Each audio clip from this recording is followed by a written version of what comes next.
Thank you. So actually so big that I'm missing The Bachelor tonight. I know, yeah, how dare you? It was a toss-up, actually. Thank God for TiVo. What can we look forward to in this season? Oh my God, I mean, between the foot fetish, the breakdancing, and everything else, it is an amazing finish. And Jillian just said herself she's happier than she's ever been. But before we get there, things happen, twist turns that we've never faced before, never dealt with, that makes this show so good. Kathy, how are you? Good. We just talked to Chris Harrison and we heard there's some surprises coming up. Yes, there's some big surprises. This season was incredible. I mean, it was a wonderful experience for me, but there were two things that happened during the season that were really intense. Actually, almost three things.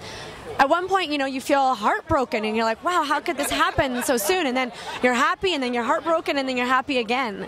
So yeah, there was a lot of surprises that happened, but I trooped through them and I'm all done filming and I'm very happy. What is your most memorable experience on The Bachelor? Ever? Oh God. Honestly, the most memorable experience was probably Tristan and Ryan's wedding. I'll never forget that night. We were at the hotel. We just started shooting. There were 3 helicopters hovering like 60 feet off the hotel with paparazzi hanging out. And I was just looking around going, my God, like what did we do? That's one of the most memorable moments. Were you surprised by the last experience with Jason and Melissa? Oh yeah. I mean, yeah, I got home from Christmas and found out what was happening and I was absolutely blown away, just like everybody else was.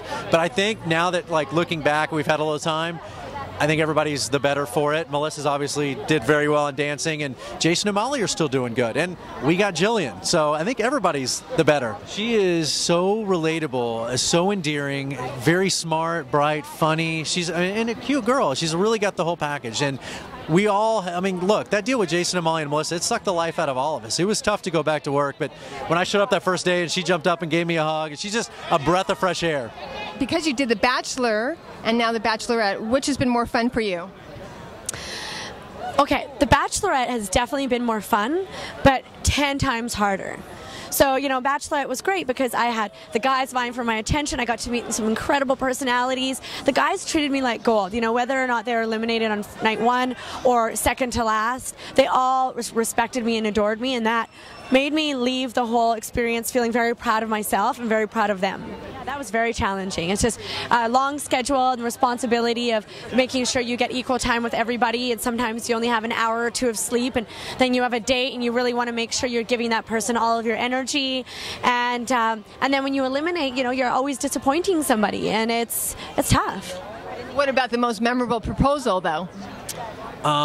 Again, probably Ryan and Trista, because again, The Bachelorette at the time, you have to remember, it's not a big deal now. That was really controversial when we made a girl, you know, heaven forbid we give a woman power. And that was a big deal. I remember, like, the New York Times said we set women back like 500 years. We were getting ripped apart, and it all worked beautifully, and she was a great, strong woman, and it worked out. Andrew Firestone and Jen Chef come to mind, too. Just a beautiful proposal that we knew would work. We're not always right. What's your best dating advice for single women? I think it's just to balance out the two things of remaining strong and confident and keeping your independence and keeping your unique characteristics, but at the same time, don't be afraid to be vulnerable. I mean, men, I've just learned this year, that men actually like to carry your luggage. They like to help you out. They like to open the jar of peanut butter. And I was just way too independent before, and I think it scared guys away. Well, you've been married a long time. I'm going on 16 years. Yeah, 2 kids, 16 years. Did you have a romantic proposal to your wife? My proposal, here's the thing, you got to remember, I was 20 years old when I proposed, so I was very poor, and I had this little ring, and I'm from Dallas, so there's a dock that my parents used to go give each other gifts at this lake near my house. So I took my wife to what we called the Diamond Dock, bottle of champagne, and I proposed to her there at the dock in White Rock Lake in Dallas, Texas. And did she say yes immediately?